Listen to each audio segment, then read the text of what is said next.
সবাইকে স্বাগতম কোকোম্যাক্সের ইউটিউব চ্যানেলে।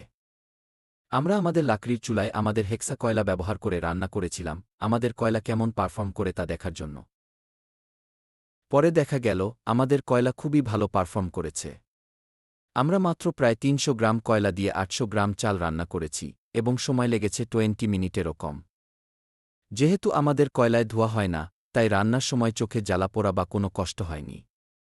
রান্না শেষ হওয়ার পরও কিছু কয়লা অবশিষ্ট ছিল, অর্থাৎ সেই কয়লায় আরও কিছু রান্না করা যেত। যাই হোক, আপনারা অবশ্যই আমাদের এই হেক্সা চারকোল ব্যবহার করে দেখুন।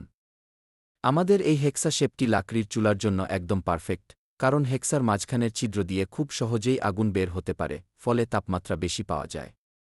আপনারা একবার ব্যবহার করলেই বুঝতে পারবেন। সারা বাংলাদেশে ডেলিভারি উপলব্ধ আছে। যে কোনো বিষয়ে বিস্তারিত জানতে নিচে দেওয়া এই নম্বরে কল করবেন। আজকের মতো এখানেই বিদায় নিচ্ছি। নিচে কমেন্ট করে জানান আপনি কোথা থেকে দেখছেন আর আমাদের ভিডিওগুলো কেমন লাগছে।